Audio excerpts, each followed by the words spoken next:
Bismillahirrahmanirrahim. Assalamualaikum warahmatullahi wabarakatuh. Selamat siang, salam sejahtera bagi kita semuanya.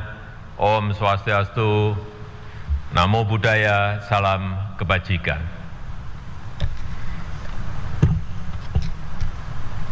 Yang saya hormati Wakil Presiden Republik Indonesia,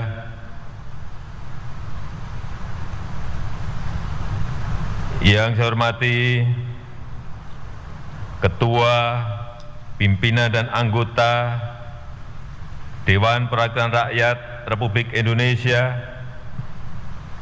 yang saya hormati Ketua, Pimpinan dan Anggota Dewan Perwakilan Daerah Republik Indonesia, yang saya hormati pimpinan dan anggota lembaga-lembaga negara,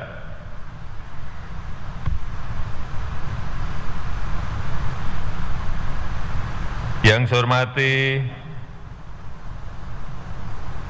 Ibu Hajah Megawati Soekarno Putri, Presiden kelima Republik Indonesia, yang saya hormati Bapak Susilo Bambang Yudhoyono, Presiden ke-6 Republik Indonesia, yang saya hormati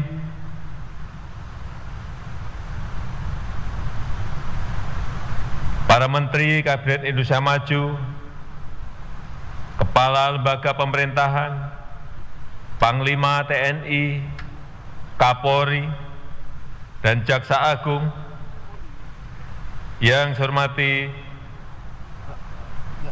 hadirin sekalian yang berbahagia, serta saudara-saudara sebangsa dan setanah air.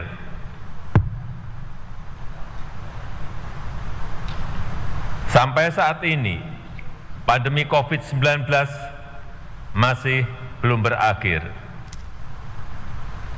Di tahun 2022, kita masih akan dihadapkan pada ketidakpastian yang tinggi. Kita juga harus bersiap menghadapi tantangan global lainnya, seperti ancaman perubahan iklim, peningkatan dinamika geopolitik, serta pemulihan ekonomi global yang tidak merata. Karena itu, APBN tahun 2022 harus antisipatif, harus responsif, dan fleksibel merespon ketidakpastian. Namun, tetap mencerminkan optimisme dan kehati-hatian.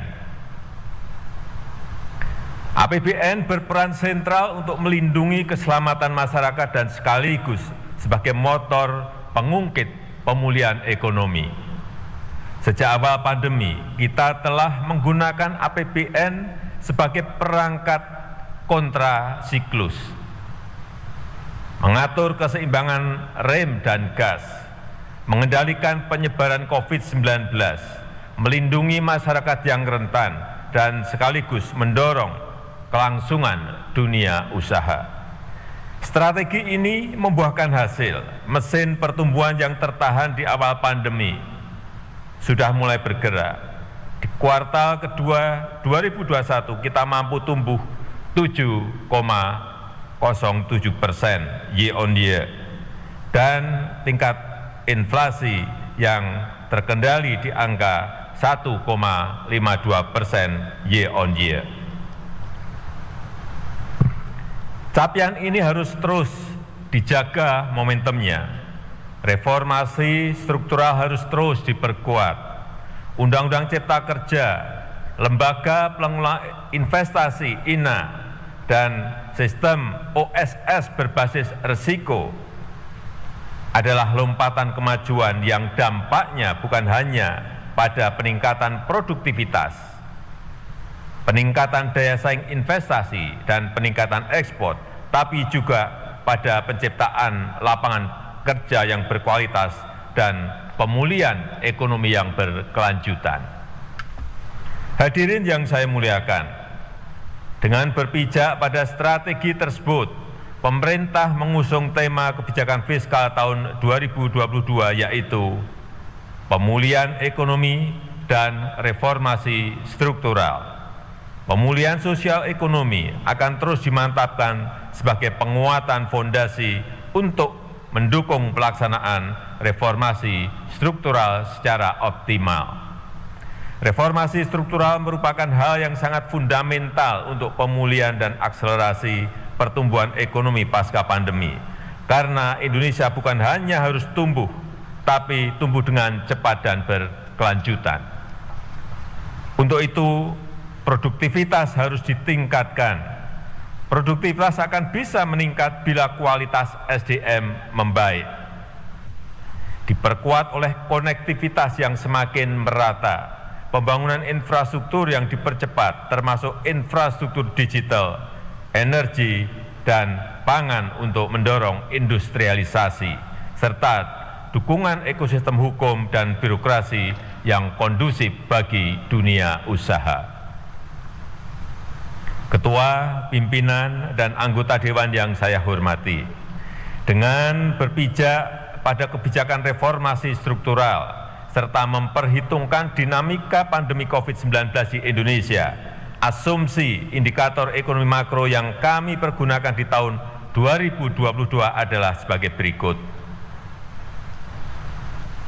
Pertumbuhan ekonomi tahun 2022 diperkirakan pada kisaran 5,0% sampai 5,5%. Kita akan berusaha maksimal mencapai target pertumbuhan di batas atas yaitu 5,5%. Namun harus tetap waspada karena perkembangan COVID-19 masih sangat dinamis.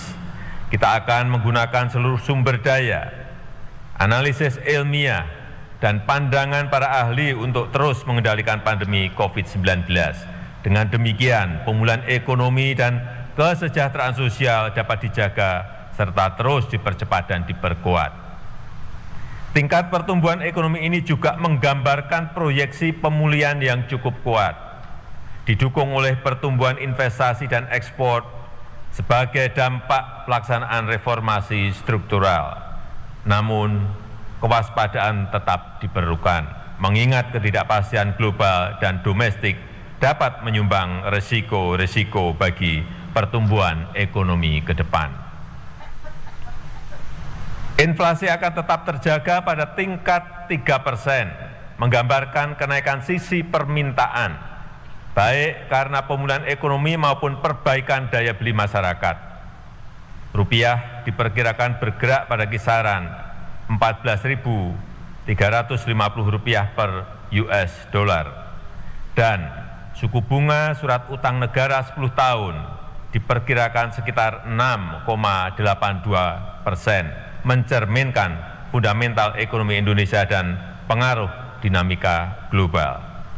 Harga minyak mentah Indonesia ICP diperkirakan akan berkisar pada 63 US dollar per barel.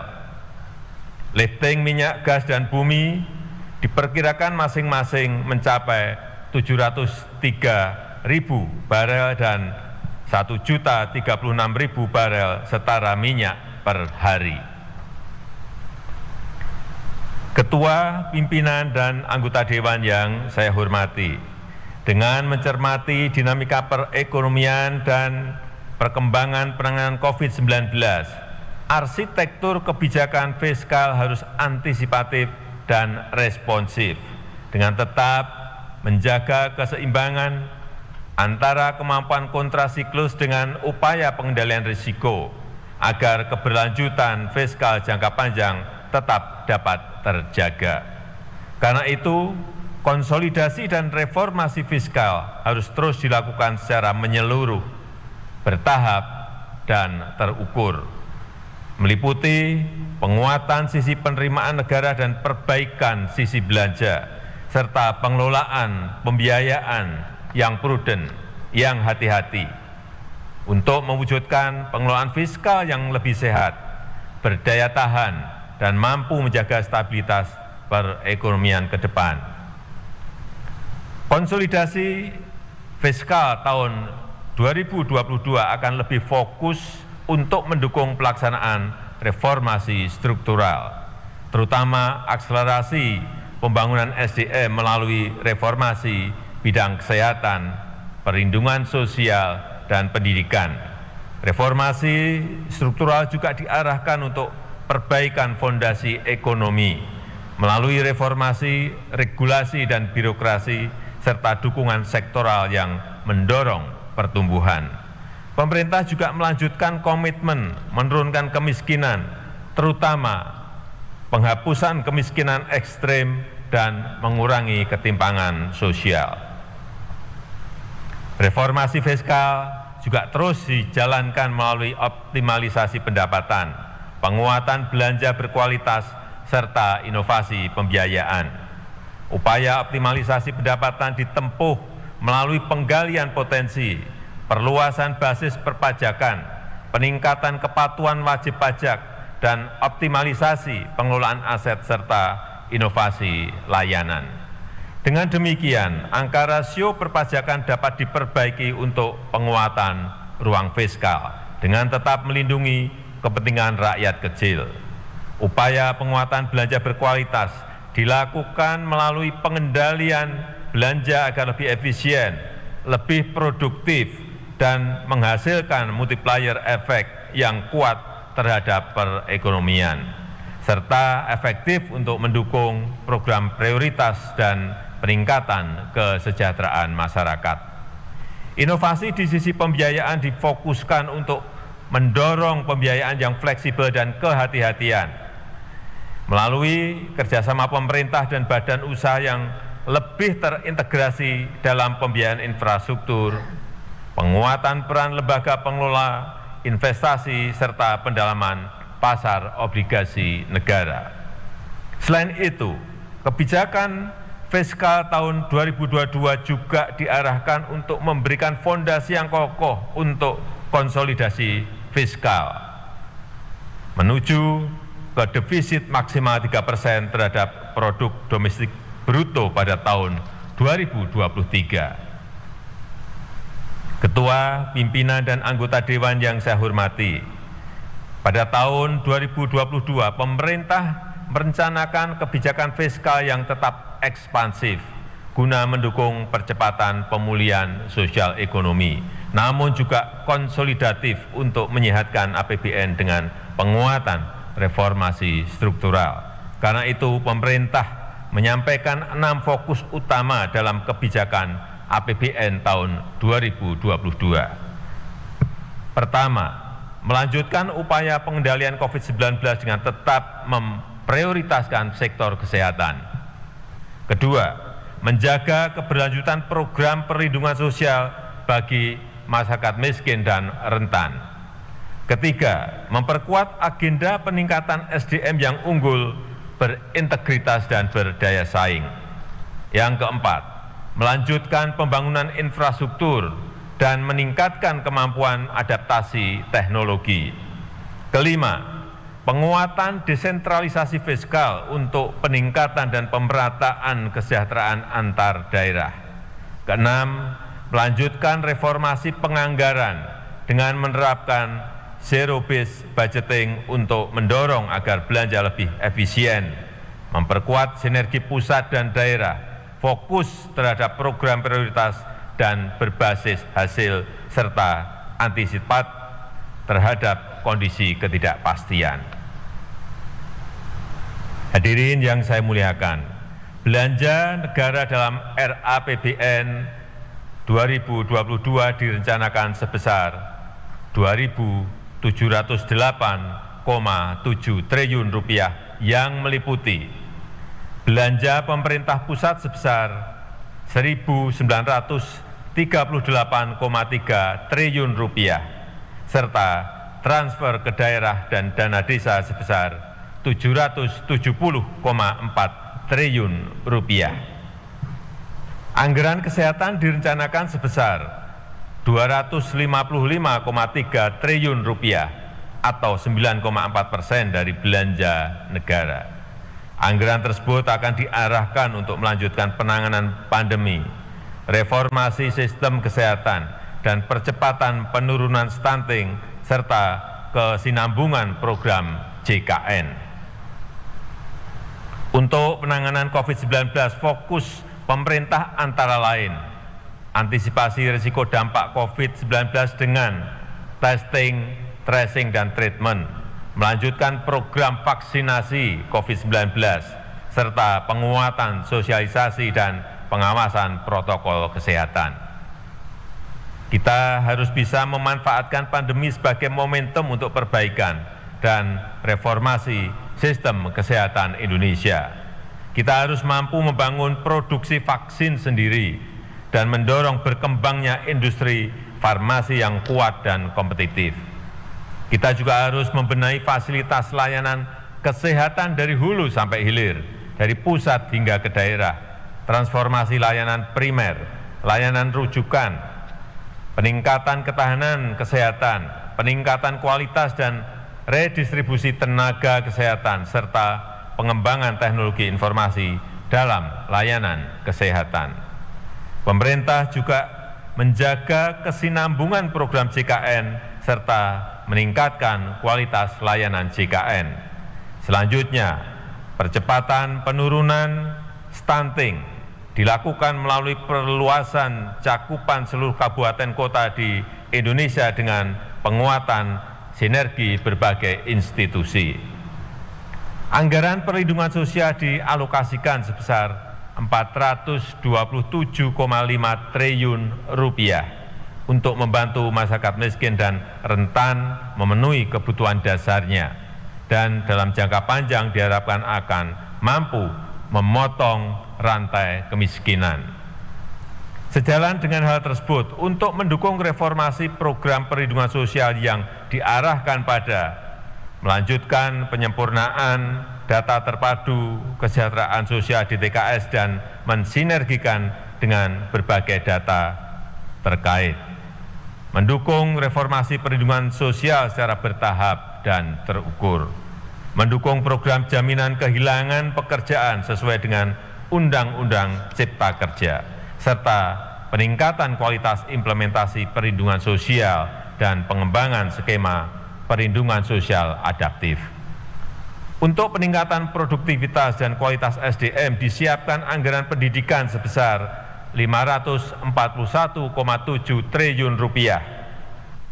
Pembangunan SDM tetap menjadi agenda prioritas kita. Indonesia harus bisa memanfaatkan bonus demografi dan siap menghadapi disrupsi teknologi. Kita harus menyiapkan SDM yang produktif, inovatif, dan berdaya saing global, dengan tetap mengamalkan nilai-nilai Pancasila, berakhlak mulia, dan menjaga jati diri budaya bangsa.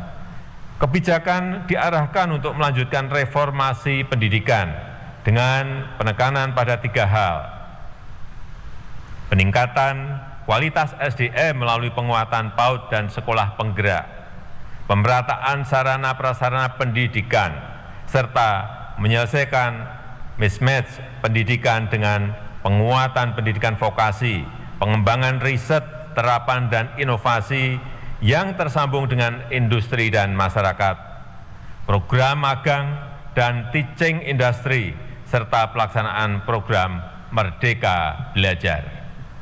Pemerintah berkomitmen untuk memperkuat investasi pemerintah di bidang pendidikan, antara lain mendukung perluasan program beasiswa, adopsi teknologi informasi dan komunikasi, pemajuan kebudayaan, penguatan perguruan tinggi kelas dunia, dan pengembangan riset dan inovasi. Pembangunan infrastruktur dianggarkan sebesar 384,8 triliun rupiah. Pembangunan infrastruktur diarahkan untuk mendukung penguatan penyediaan layanan dasar, mendukung peningkatan produktivitas melalui infrastruktur konektivitas dan mobilitas, menyediakan infrastruktur energi dan pangan yang terjangkau andal dan memperhatikan aspek lingkungan, serta pemerataan infrastruktur dan akses teknologi informasi dan komunikasi. Untuk mendukung target pembangunan infrastruktur, strategi memadukan anggaran dengan bauran pendanaan akan terus dilakukan. Skema KPBU menjadi model pembiayaan yang terus ditawarkan. Bauran pendanaan antara kementerian, lembaga, BUMN dan swasta akan terus diperkuat. Pada tahun 2022, anggaran transfer ke daerah dan dana desa direncanakan sebesar Rp770,4 triliun yang akan difokuskan pada meningkatkan kualitas belanja daerah agar terjadi percepatan dalam peningkatan dan pemerataan kesejahteraan, melanjutkan kebijakan penggunaan DTU untuk peningkatan kualitas infrastruktur publik daerah, pemulihan ekonomi di daerah, pembangunan SDM pendidikan, dan penambahan belanja kesehatan prioritas. Meningkatkan efektivitas penggunaan DTK melalui penyaluran DAK fisik berbasis kontrak dan DAK non-fisik untuk mendorong peningkatan capaian output dan outcome serta mendukung perbaikan kualitas layanan. Melanjutkan penguatan sinergi perencanaan penganggaran melalui peningkatan harmonisasi belanja kementerian, lembaga, dan TKDD, serta memprioritaskan pembangunan dana desa untuk pemulihan ekonomi di desa melalui program perlindungan sosial dan kegiatan penanganan COVID-19 serta mendukung sektor-sektor prioritas. Pemerintah juga akan terus melakukan penguatan quality control terhadap TKDD agar terjadi perbaikan dan pemerataan layanan publik di seluruh pelosok tanah air, serta untuk memastikan program prioritas nasional yang dilakukan pemerintah daerah berjalan efisien, efektif, transparan, dan berkeadilan. Penajaman juga kita lakukan dalam pengelolaan dana otonomi khusus Papua dan Papua Barat. Lahirnya Undang-Undang Nomor 2 Tahun 2021 membawa angin segar perubahan pengelolaan dana otonomi khusus yang lebih baik. Perpanjangan dan peningkatan besaran dana otsus menjadi 2,25% dari plafon dana alokasi umum nasional, disertai dengan perbaikan dan penajaman kebijakan dalam skema pengalokasian, penyaluran, dan tata kelola dana otsus. Upaya itu diharapkan memberikan dampak signifikan bagi peningkatan kesejahteraan masyarakat di tanah Papua. Berbagai kebijakan belanja negara secara keseluruhan diharapkan dapat mendorong tercapainya sasaran pembangunan pada tahun 2022, yakni tingkat pengangguran terbuka 5,5 sampai dengan 6,3%. Tingkat kemiskinan di kisaran 8,5 sampai dengan 9,0%, dengan penekanan pada penurunan kemiskinan ekstrem. Tingkat ketimpangan rasio Gini di kisaran 0,376 sampai dengan 0,378, serta indeks pembangunan manusia di kisaran 73,41 sampai dengan 73,46.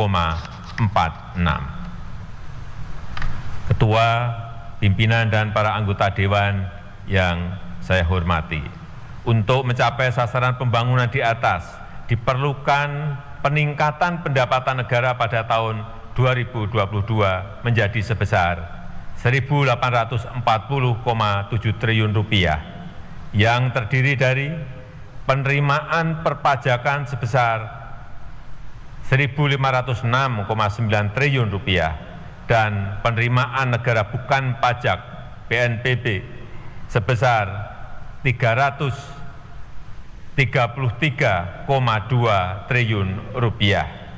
Mobilisasi pendapatan negara dilakukan dalam bentuk optimalisasi penerimaan pajak maupun reformasi pengelolaan PNBP. Untuk memperkuat kemandirian dalam pembiayaan pembangunan, kita perlu meneruskan reformasi perpajakan. Reformasi perpajakan bertujuan untuk menciptakan keadilan bagi seluruh rakyat Indonesia. Reformasi perpajakan tersebut dilakukan melalui perluasan basis pajak, peningkatan kepatuhan, serta perbaikan tata kelola dan administrasi perpajakan dalam rangka meningkatkan rasio perpajakan. Selain itu, pemberian berbagai insentif perpajakan yang tepat dan terukur diharapkan mampu mendorong percepatan pemulihan dan peningkatan daya saing investasi nasional serta memacu transformasi ekonomi. Sementara itu, untuk peningkatan PNBP terus dilakukan melalui perbaikan proses perencanaan dan pelaporan PNBP dengan menggunakan teknologi informasi yang terintegrasi, penguatan tata kelola dan pengawasan PNBP, optimalisasi pengelolaan aset, intensifikasi penagihan dan penyelesaian piutang PNBP, serta mendorong inovasi layanan dengan tetap menjaga kualitas dan keterjangkauan layanan. Ketua, pimpinan, dan para anggota Dewan yang terhormat, defisit anggaran tahun 2022 direncanakan sebesar 4,85% terhadap PDB atau 868 triliun rupiah. Rencana defisit tahun 2022 memiliki arti penting sebagai langkah untuk mencapai konsolidasi fiskal. Mengingat tahun 2023 defisit anggaran diharapkan dapat kembali ke level paling tinggi 3% terhadap produk domestik bruto.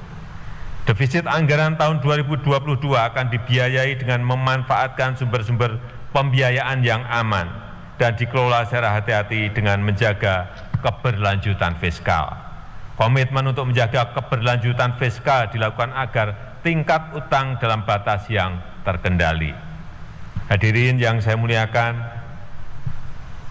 demikianlah keterangan pemerintah atas rancangan undang-undang tentang anggaran, pendapatan, dan belanja negara tahun anggaran 2022 beserta nota keuangannya.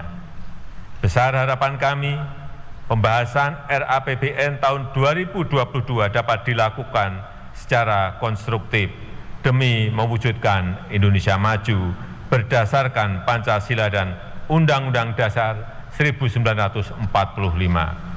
Semoga Allah Subhanahu wa Ta'ala senantiasa memberikan rahmat dan ridho-Nya bagi kita semuanya dalam melaksanakan tugas dan amanah seluruh rakyat Indonesia. Dirgahayu Republik Indonesia, Dirgahayu Negeri Pancasila Merdeka. Terima kasih. Wassalamualaikum warahmatullahi wabarakatuh. Om Santi Santi Santi Santi Om Namo Buddhaya.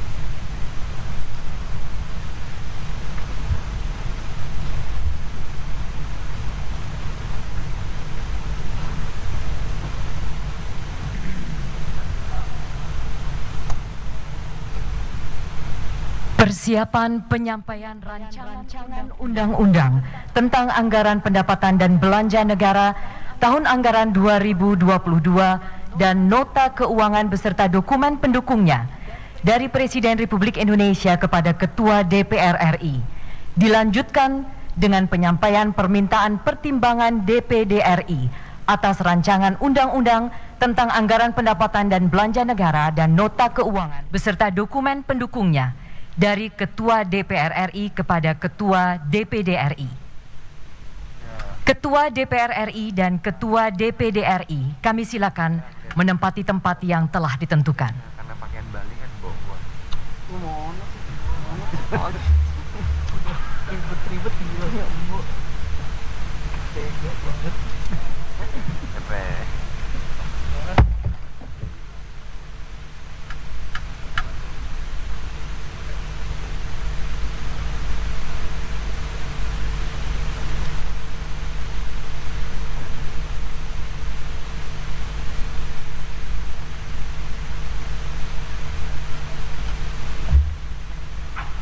Mohon perkenan Presiden Republik Indonesia untuk maju ke tempat yang telah ditentukan.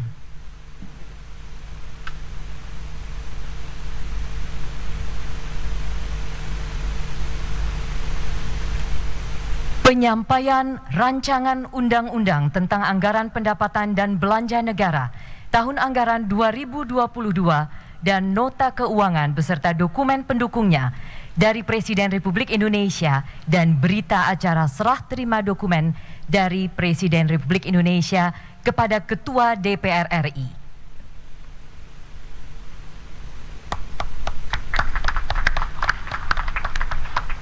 Penyampaian permintaan pertimbangan DPD RI atas rancangan undang-undang tentang anggaran pendapatan dan belanja negara tahun anggaran 2022 dan nota keuangan beserta dokumen pendukungnya dari Ketua DPR RI kepada Ketua DPD RI.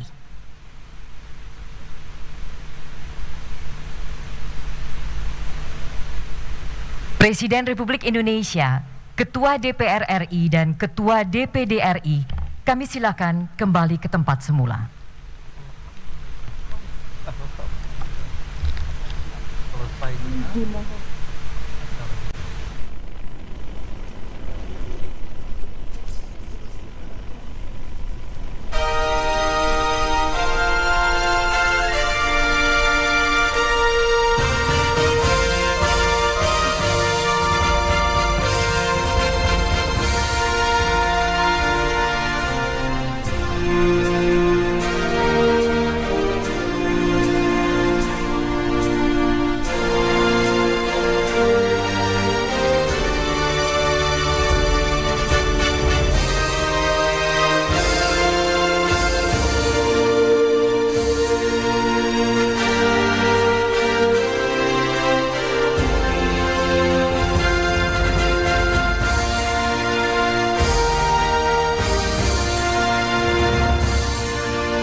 Hadirin disilakan duduk kembali.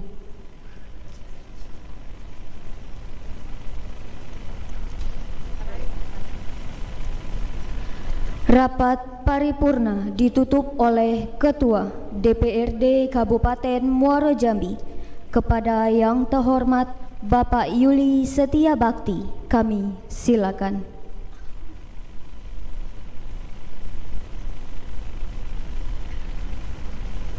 Saudari Bupati, Wakil Bupati, anggota Dewan, serta hadirin yang kami muliakan, demikian telah sama-sama kita saksikan pidato kenegaraan Presiden Republik Indonesia Bapak Insinyur Haji Joko Widodo dalam rangka penyampaian pengantar atau keterangan pemerintah atas rancangan undang-undang tentang APBN tahun 2022 beserta nota keuangannya pada rapat paripurna pembukaan masa persidangan 1 DPR RI tahun sidang 2021-2022 di ruang rapat paripurna Gedung Nusantara MPR, DPR, dan DPD RI.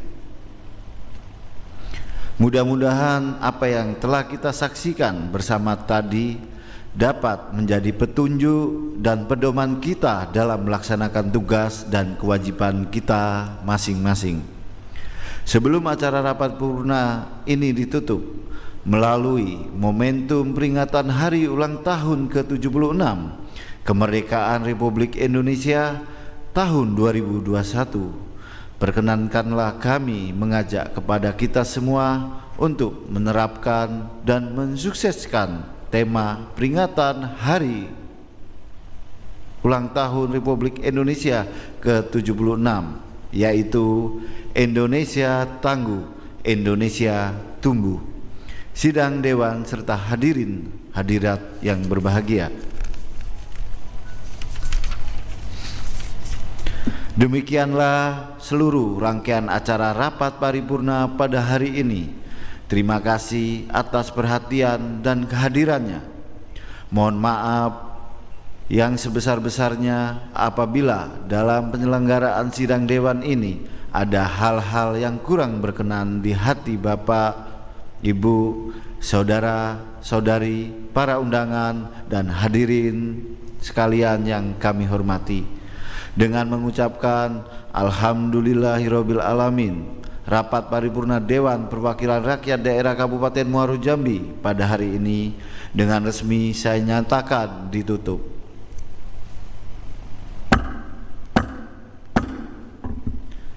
Terima kasih atas perhatiannya. Wabillahi taufik wal hidayah. Wassalamualaikum warahmatullahi wabarakatuh.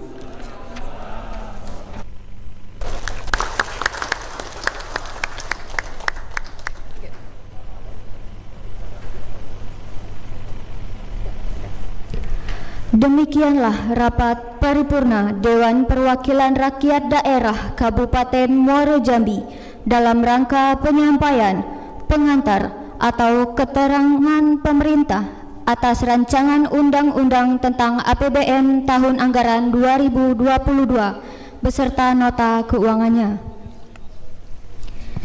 Indonesia tangguh, Indonesia tumbuh, merdeka, merdeka, merdeka. Cinta kenang disengeti, buatlah pila indah berseri. Jika kita ingin dikenang sampai mati, berbuat baiklah kepada Muaro Jambi. Nak dua pantun seiring, ramai nian pasar sengeti, jalannya lurus ke simpang tugu. Cukup sekian, terima kasih. Wassalamualaikum warahmatullahi wabarakatuh.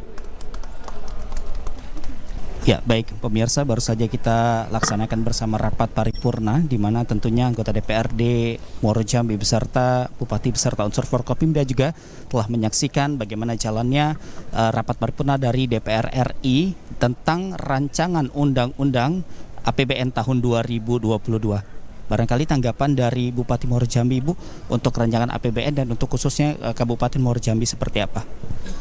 Terima kasih, alhamdulillah hari ini tepat 17 Agustus tahun 2021 HUT kemerdekaan Republik Indonesia yang ke-76 dengan tema Indonesia tangguh, Indonesia tumbuh, dan juga sekalian tadi paripurna nota keuangan 2022, dan harapan kita semua semoga ke depan kita tetap semangat walaupun dalam keadaan pandemi, kita tetap semangat dan kita harapkan semua akan tumbuh, berjaya, dan ekonomi akan kembali pulih seperti semula. Harapan untuk Muaro Jambi sendiri, Bu? Harapan untuk Muaro Jambi, insya Allah mudah-mudahan harapan besar kami, Forkopimda dan saya bersama Pak Wabub dan juga Ketua DPR, ke depan 2022 Muaro Jambi akan lebih berjaya dan ekonomi akan tumbuh, dan insya Allah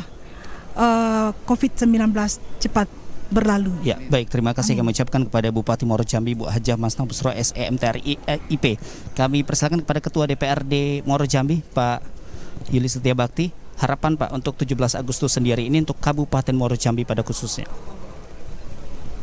Semoga di hari kemerdekaan Republik Indonesia ini Kabupaten Muaro Jambi bersama-sama masyarakat seiring sejalan menghadapi krisis pandemik ini dan saling berharap semoga COVID-19 ini tidak ada lagi di Indonesia, di Muaro Jambi. Itu aja. Terima kasih. Baik, terima kasih. Dan tentunya untuk pemirsa di rumah, Dirgahayu kemerdekaan Republik Indonesia 17 Agustus 2021 ke-76 tahun. Semoga selalu untuk Indonesia pada khususnya Muaro Jambi juga tentunya bahwa COVID-19 ini segera berakhir dan Indonesia bisa tangguh, Indonesia tumbuh. Terima kasih Bapak Ibu. Dan pemirsa di rumah, sudah kita saksikan bersama rangkaian rapat paripurna pada hari ini dari tadi pagi hingga siang hari ini. Terima kasih atas kebersamaan Anda. Sekali lagi dari Gahayu Kemerdekaan Republik Indonesia ke-76 tahun 2021. Indonesia tumbuh, Indonesia tangguh. Assalamualaikum warahmatullahi wabarakatuh. Jambi TV, kebanggaan kita.